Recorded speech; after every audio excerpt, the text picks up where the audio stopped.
So ఇప్పుడు MBBS మీరు చెప్పినట్లే పేరెంట్స్ పిల్లల్ని చదివించారనుకోండి, అక్కడ మీరు చెప్పిన కన్సల్టెన్సీ, మీ కన్సల్టెన్సీ ద్వారా ఎడ్యుకేషన్ చేయిస్తున్నారు. ఆఫ్టర్ దట్ వాట్ నెక్స్ట్ అంటే మీరేం చెప్తారు? మీరు ఇచ్చే సపోర్ట్ ఏంటి? ఫుల్ డాక్టర్ అవ్వాలి అంటే స్పెషలైజేషన్ కంపల్సరీ చేయాలి. అది చేయలేదు అంటే మనం జూనియర్ డాక్టర్గా మిగిలిపోతాం అంటారు కదా. సో పీజీ చేయాల్సి వస్తుంది. ఆ పీజీ అనేది మనం ఇండియాకి వచ్చి చేయాలి అంటే మళ్ళీ ఇక్కడ నీట్ పీజీ రాయాలి, తర్వాత పీజీ చేసిన తర్వాత స్పెషలైజేషన్ అవుతుంది.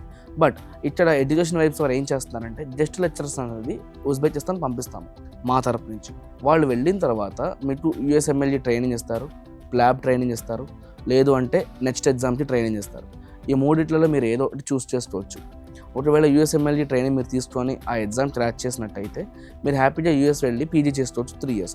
ఓకే. లేదు యూకే వెళ్ళాలి అంటే ల్యాబ్ ఎగ్జామ్ రాశారు కదా, యూకే వెళ్తారు, మళ్ళీ 3 years పీజీ చేస్తారు, హ్యాపీగా ప్రాక్టీస్ చేసుకోవచ్చు. లేదు మీరు ఇండియానే వస్తాను అంటే నెక్స్ట్ ఎగ్జామ్ రాయడానికి మీకు సపోర్ట్ అనేది మా వాళ్ళు ఇస్తారు. కాబట్టి మేము దాని సపోర్ట్ ఇప్పించి స్టూడెంట్స్ అనేది లాంగ్ టర్మ్ రిలేషన్ మెయింటైన్ చేస్తున్నాము. ఎందుకంటే సార్ మీ సక్సెస్ రేట్ ఏంటి అని అడుగుతారు. ఎంబీబీఎస్ చేయించా మేడం, అయిపోయింది అంటే అవ్వదు కదా. ఎంబీబీఎస్ తర్వాత వాళ్ళు ఫుల్ ఫ్లెడ్జ్ డాక్టర్ అవుతాయి కదా మా సక్సెస్ రేట్ చూపించడానికి.